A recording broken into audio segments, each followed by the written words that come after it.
Hello, everybody, and welcome to the Mind's Eye Podcast.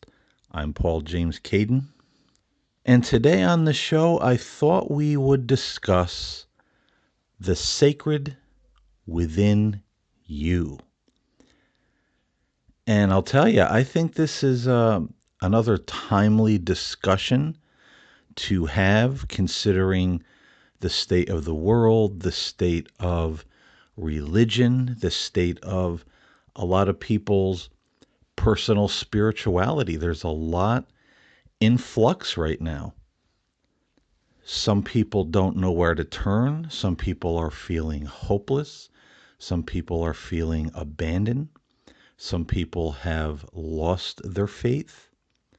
There have been people that have committed suicide during this pandemic.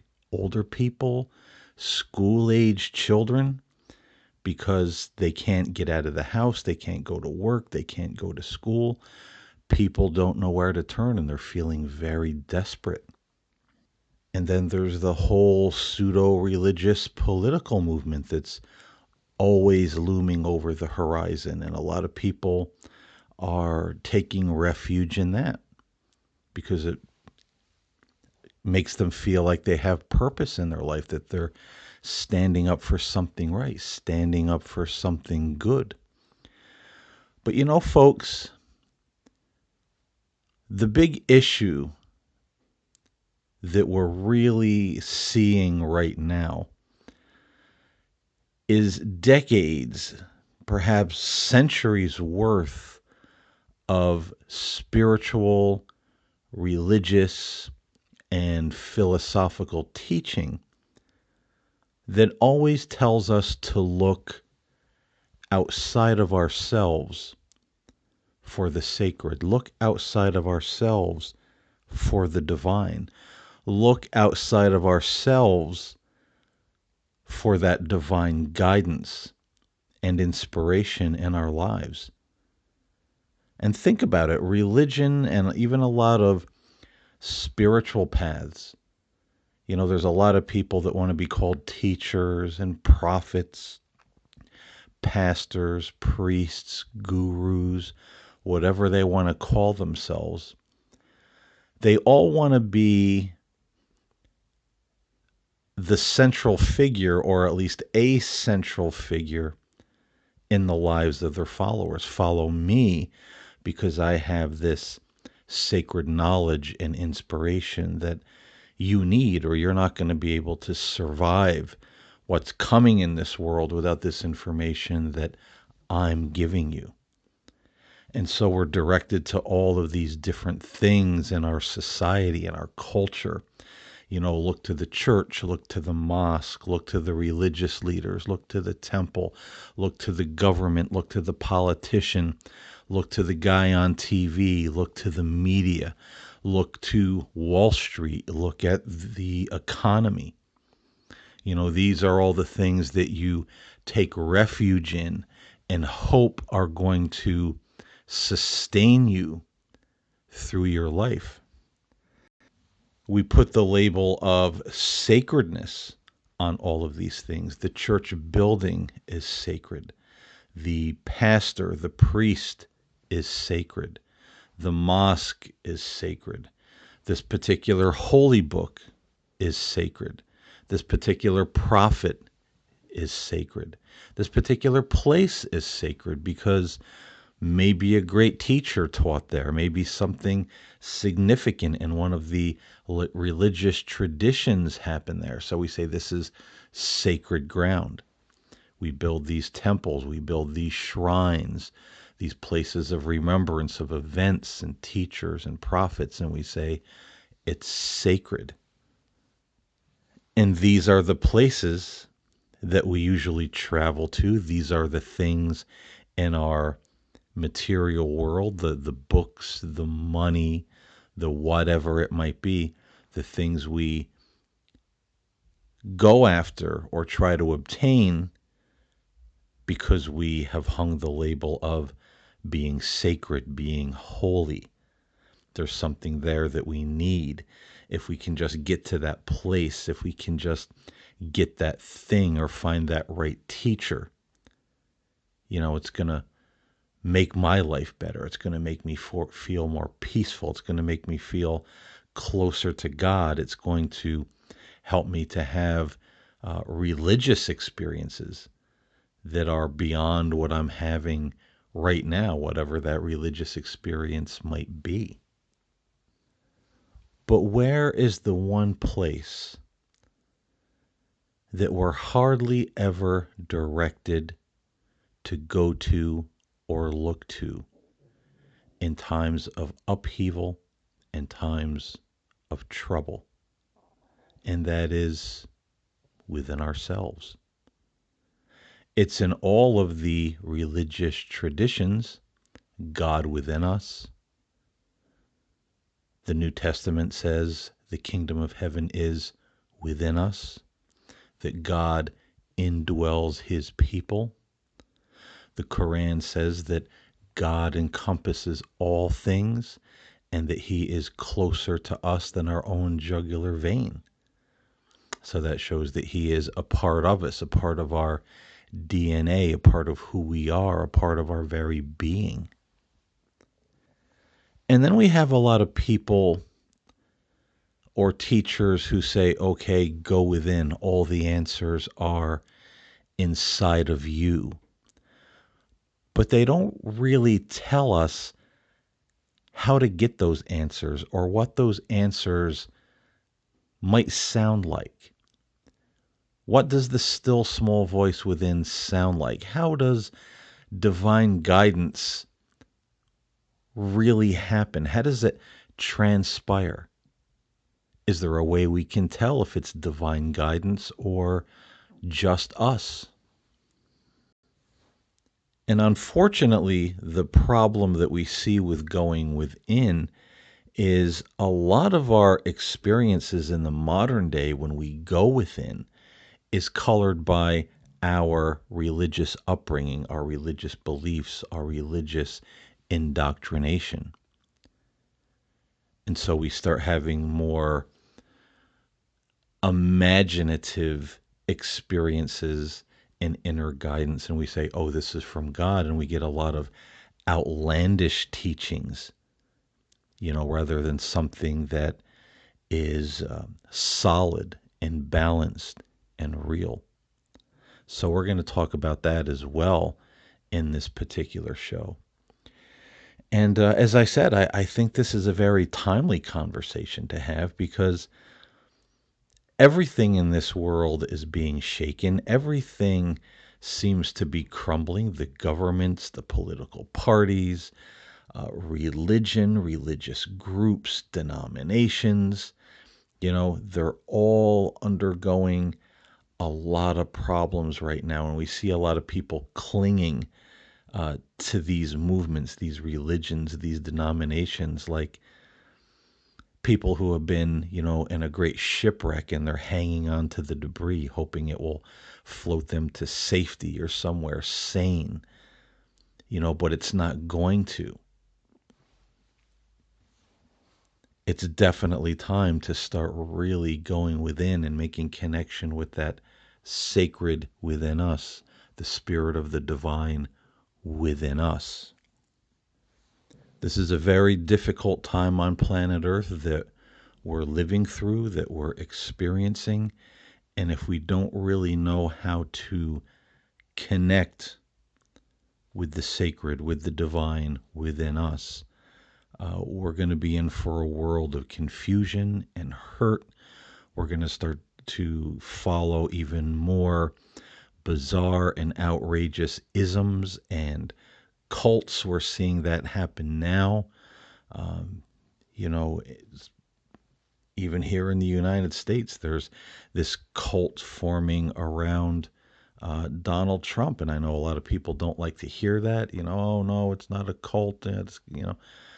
But people will follow anything that promises them a better life and promises to make the world a better place. And then we start taking stock in all of these crazy, false prophecies of, what this political leader is going to do, what Trump is going to do, what's going to happen in 2024. And it's leading us closer and closer to disaster because these people are honestly not hearing from the divine. They're speaking their own agenda in the name of the Lord. And if this is things that we follow after, we're going to see that it's going to really collapse in on itself and us if we're not careful. But again, that's just an example. There's a lot of strange isms and cults and strange movements popping up all over the place now, and people are running after them. This is the truth. This is the new truth. This is what we must do, and it's not going to help anybody because it is void of the Spirit of God. It is void of the Spirit of love. It is void of the Spirit of peace. And how can I say that?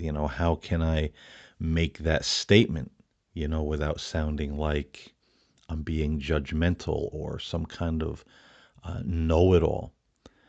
Well, I think it's very simple that when we look at these movements and these isms, when we see the violence, when we see the hatred for other people outside of the group, when we see the mania, people clamoring, making all these claims and prophecies, and, none of it is coming to pass. And then when it doesn't come to pass, rather than take responsibility for our words and actions, they become angry. And I saw one evangelical pastor whose political prophecies failed, and he said, "If you still think I'm a false prophet, you can shove it." So when we see things like this, coming from the ego, and not just in the prophecies and Christianity or evangelicalism. I mean, that's a very stark example of what's happening, all around the world right now. As I said, there's many different kinds of cults, many different kinds of isms and philosophies that are springing up, and people are following after them because they're looking for something. They're looking for truth. They're looking for hope. They're looking for redemption, salvation, a better world, a better future. But when we see the ego, when we see the anger, when we see the division, when we see the hatred, when we see the mania, when we see people not taking responsibility for their own failings and shortcomings or false prophecies or teachings, when you see people saying, I am, this special person and without this information I'm giving you in such a time as this, boy, you're going to be lost. They're claiming some special leading or guidance or anointing. So when we see these kinds of things, it's a pretty safe bet that the Spirit of God and the Spirit of love is absent from these teachers and their teachings and these movements.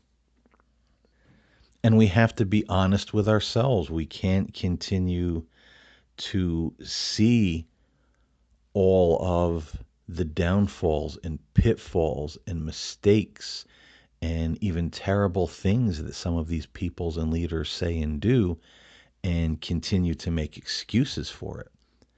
I'm going to continue to follow this because this is what I've always followed. I'm going to continue to follow this movement because I don't see anything else to jump on right now as a lifeboat.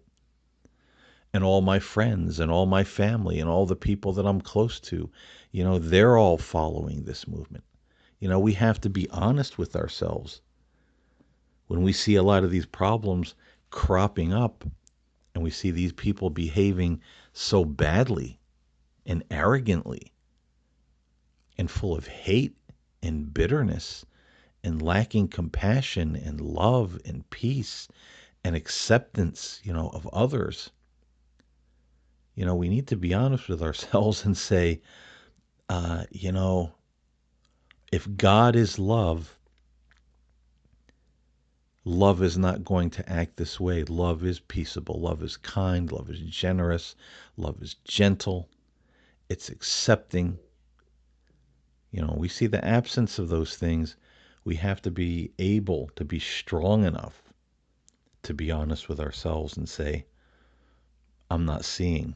I'm not seeing the fingerprint of divine love here. Maybe I better rethink what I'm believing and who I'm following, because I just might be following a man, a woman, a person, and they're leading me astray. We have to be honest enough to take that kind of thought into consideration. But now, what about this sacredness within? How do we get in touch with it? How do we know if it really is God speaking to our hearts and leading us and guiding us? It really isn't an easy thing to just say, well, here's what you do to get in touch with the spirit within. From my personal experience, it takes a little bit of time, a little bit of contemplation, thinking about it, meditation. If you can sit even for 5-10 minutes a day, just in silence, focusing on the presence of God within you.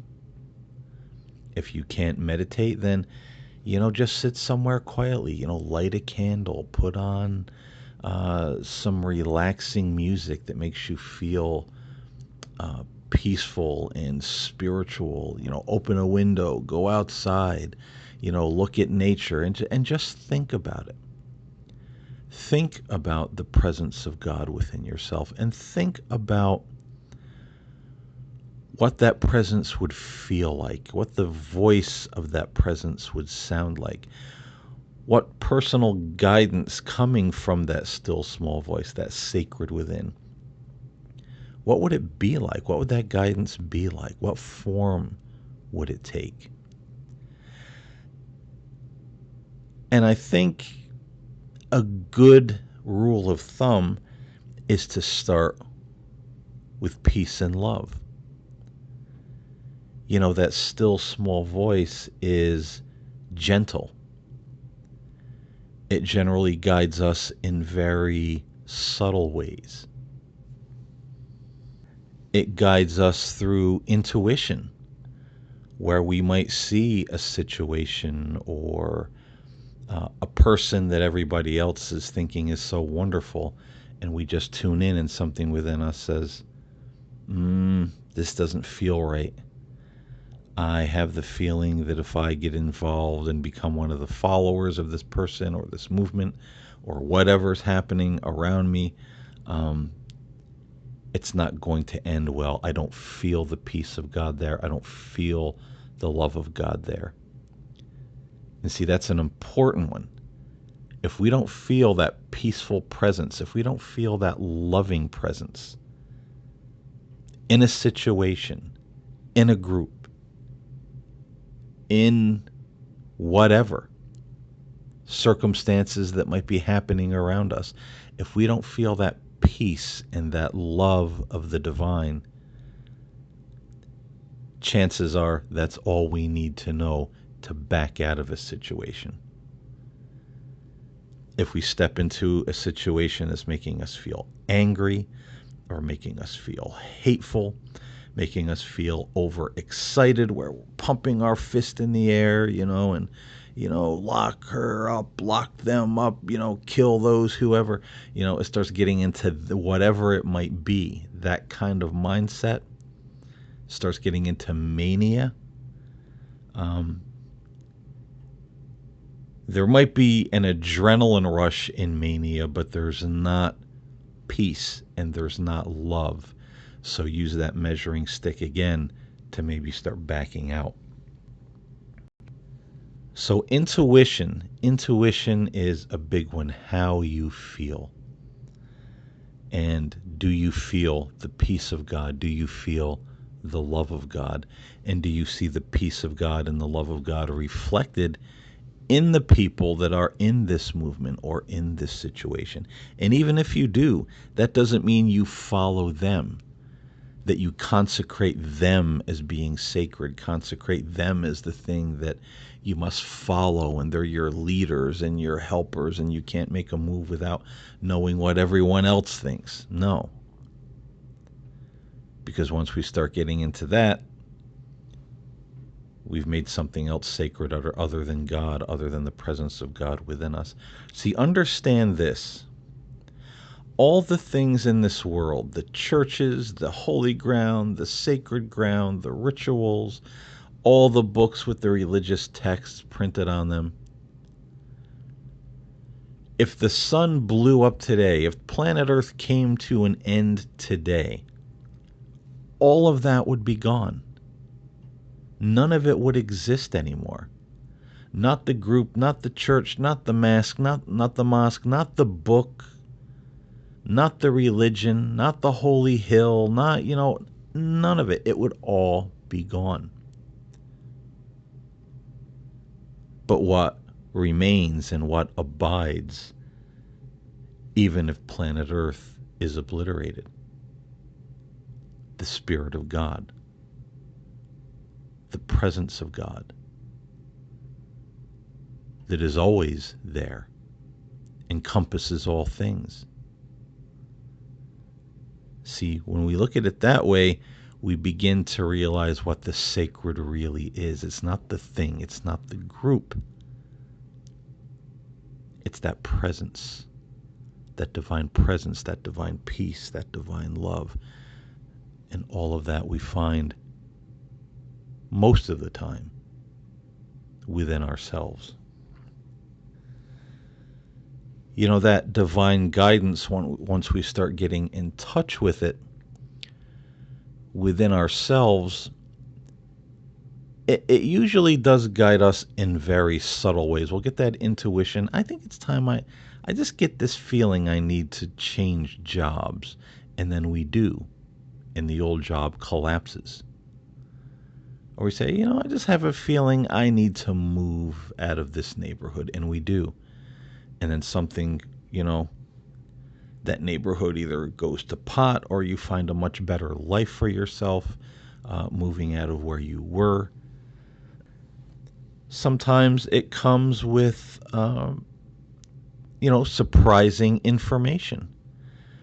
I remember about a year ago, I was having some, minor symptoms in my body that were kind of irritating. And this went on for, handful of months. And I'm like, what is this? What's going on? It's, like I said, it wasn't anything major, but it was definitely a nuisance and it was uncomfortable. And, I just kind of offered it up. What do I need to know about this? Do I need to go to the doctor? Do I need, what do I need to do? And a couple days later, I was, got up in the morning. I was getting ready for work, getting ready for the day. And I think I was getting ready to brush my teeth. And suddenly I heard that little voice in my head that said, how did it say it? Basically, it was that I needed more vitamin C. And I said, well, that's interesting. So when I was all done, I went online. I looked up symptoms of, lack of vitamin C or low on vitamin C, vitamin C deficiency. And sure enough, there were my symptoms. I didn't know this. I had no idea. I ordered a bottle of vitamin C, started taking it. Within a couple of weeks, everything cleared up and never has returned.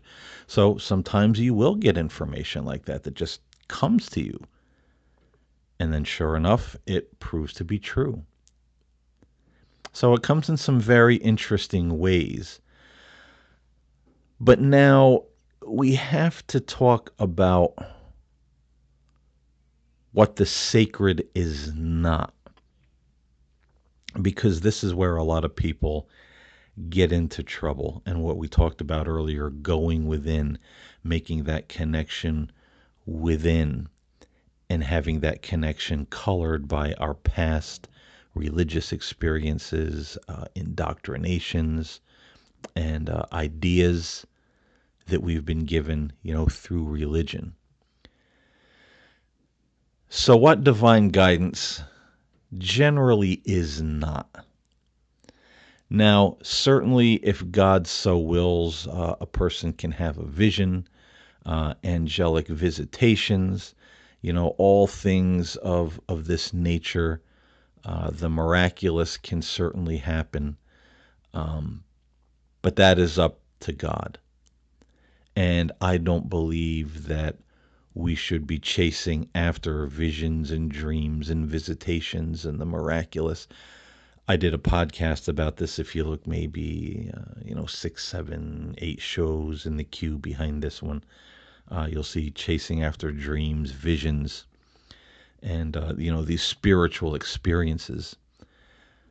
And a lot of people get into trouble with that. We're always seeking the miraculous. We're always seeking the sign. And didn't Jesus even say that, a wicked and perverse generation always looks for a sign? But we've been trained by our religions to look for the sign.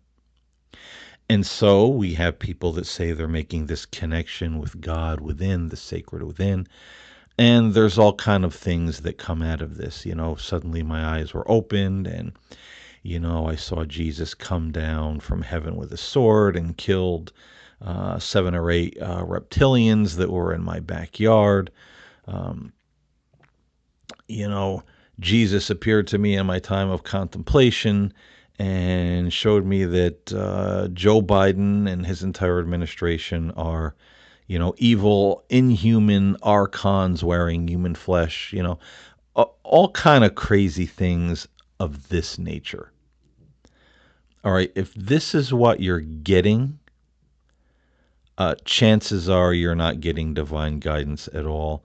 You're just experiencing a little bit of mania based on religious indoctrination. Now, that's not something to, be afraid of or get angry about or throw in the towel. Just realize it for what it is and say, okay, this isn't divine guidance. This is something, again, it's getting me all excited. It's, I have some special truth. Everybody in the White House is an archon or a reptilian or a gray wearing, human skin, all these kind of, offbeat things. And it starts getting us very excited. Oh my God, you don't know what I know because Jesus showed me. And then we start publishing it all over the internet, and we open up a YouTube channel, and here we go. This is where a lot of strange isms and movements get started in the modern day. Now remember, the inner voice is gentle, it's subtle, it's quiet, it's sometimes very surprising, and sometimes, if God so deems it necessary, will come with, whether it's the dream, the prophecy, the visitation. But we have to be very careful in this day and age with those kinds of things, because then we can start getting into our own fantasy realm, because we're taught to crave those things, to seek those things, and we can start making those things up in our own experiences, and they can seem very real. And we can say, oh, I was praying, I was meditating, I was connecting with, the divine within or Christ within, and boy, what they showed me. We have to be extremely careful. We have to be extremely careful too if in those times, suddenly, we're getting all these great divine revelations of when the world is going to end, how it's going to end, and who's likely to be the person that starts the domino effect in bringing the world to an end. All this sort of thing. Prophecies, visions, um, seeing, evil spirits everywhere. This kind of thing has a lot to do with modern religious conditioning. And even though a lot of people pull away from religion and say, I've had enough of that, I was abused, I was spiritually abused, I wasn't finding the truth there, we still take that germ of indoctrination with us, and then our personal experiences start to get colored with that indoctrination. And then we'll use the excuse, well, that old movement that I was in, that old church, that old ism, whatever it was, well, they had some truth, but they didn't have the whole truth. And so we take what we believe to be some truth and start manufacturing these religious experiences that we think are authentic, but they're coming from our own mind, not the sacred within. When you really make connection with that divine presence within you, as I said, it's very gentle, it's very subtle most of the time. You have a knowing that no one could drag out of you. You trust your intuition because you know it is God guiding you on how you feel about certain things, people, situations. You just know when it's time to associate with people and when it's time to kindly excuse yourself and get the hell away from them. You just know when things are not right and they're not going to end well. And you will feel that presence. You will feel that presence within you and around you. And it's, again, a very peaceful and loving presence. It makes you feel very grounded. It makes you feel very calm. It makes you feel very relaxed. It makes you feel very sure of your future, no matter what that is. If the bad guys take over tomorrow, if the sun explodes, if the earth starts coming apart at the seams and everything is over, you know that it's not really over. There's something beyond all of this. You have comfort in that thought. And you have confidence in that thought. Because it's come from a deeper place within you that is just far beyond the wisdom and the knowledge of this world and even its religions. Because they're not giving a whole lot of people peace. And if we really take an honest look at the world right now, we will see that that is true. There is more religious division and religions getting caught up in politics and causing political divisions than ever before. And that's a dangerous road to go down. Very dangerous. And if I may use this as an example again, which state of mind seems more led by the divine spirit within to you? The person who is ranting and raving and angry that Donald Trump, who was supposed to be God's man, didn't win the election. So we're still all fired up. We're still hating others. We're still crying foul play in the election. We're, all riled up and, ready to, pick up the sword and have that civil war for God and his man if need be. This ranges from, the overly manic to, the mildly manic. So does that seem more spiritual, or would it seem more spiritual to say to the person that's maybe saying, maybe the person I wanted to win the election didn't? Maybe I don't think the guy that's in there right now is the best guy for the job, or maybe I do. but I'm not putting all my hope and all my faith and all my dreams and the fate of the world and the nation in my fate and my personal fate in that person's hands, in that political movement's hands. You're above that, you're beyond that, and you have peace no matter what happens. Because you're living according to something higher and better and more peaceful and more tranquil.